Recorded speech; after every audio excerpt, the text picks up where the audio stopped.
the agent's contract with their broker, perhaps 50% to a new agent or 70% to an experienced agent.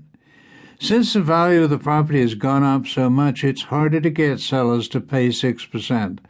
These days, 5% would be more like it. The listing agent then negotiates with the sellers how much of the 5% will go to the listing broker and how much to the selling broker. Down the middle is common, with each side getting 2.5%. If I were listing a property, I would insist on 3% to the selling broker and 2% to the listing broker. A selling agent may not favor a listing that only pays 2.5% to the selling agent when most other properties pay 3%. Note that the selling broker is a sub-agent of the listing broker. Let's say that the buyer says to the selling agent, "Make them an offer of $300,000, but if they don't accept that, I'll go to $319,000. That's a bit of a sticky wicket, as the English say, because the selling broker and the agent have a fiduciary relationship with the seller, and they would be obligated to reveal what the buyer told them. All this inevitably brings up the question, for whom is the agent working, the seller or the buyer? A lawyer would give you an involved answer to this, but from my experience of 30 years as a real estate broker, the practical answer is neither one. Both the listing agent and the selling agent are working for themselves, doing everything they can to put the deal together. Let's talk about the pros and cons of dealing with a FSBO, the listing agent or the selling agent. First, consider why the seller is trying to sell his home himself. He obviously is trying to evade having to pay commission. Perhaps he's sold homes before and loves going head to toe with an aggressive buyer. But there are other reasons. How much does he owe on the property? He may be in so much debt that he cannot afford to pay an agent. Making an offer through a listing agent has its good points and bad points. Pros? They know the sellers well, so they understand why they are selling.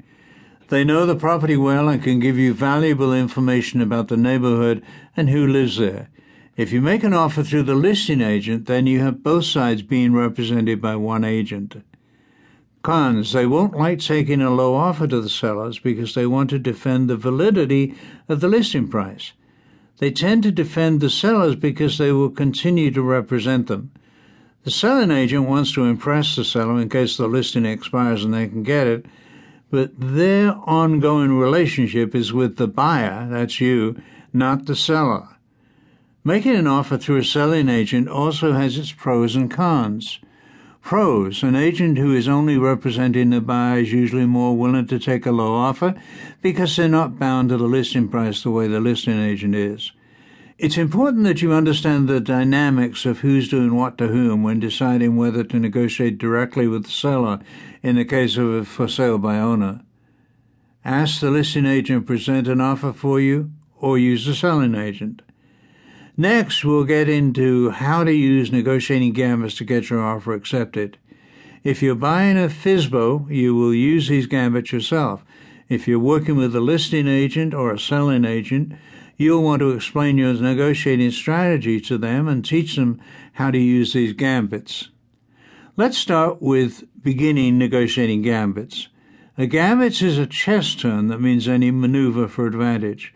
Chess players use beginning gambits to get the game started, middle gambits to keep up the momentum, and ending gambits when they get ready to checkmate the other player, or in business parlance, put the deal together. Chess players who are purists will argue that the word gambit involves the willingness to take a risk and lose a piece, so it only applies to the opening moves when pawns may be sacrificed. In negotiating, we use the broader sense of beginning, middle, and ending gambits. I'll start by teaching you the gambits that you use in the early stages of the negotiation to be sure that you're setting it up for a successful conclusion. Rule 1. Never say yes to the first offer. The reason that you should never say yes to the first offer or counteroffer is that it automatically triggers two thoughts in the person's mind. Let's say that you are thinking of buying a home in your neighborhood. That would be your dream home. The owners are trying to sell it for themselves, and they're asking $300,000. That is such a terrific price on a perfect home for you that you can't wait to get down there and snap it up before somebody else beats you to it. On the way there, you start thinking that it would be a mistake.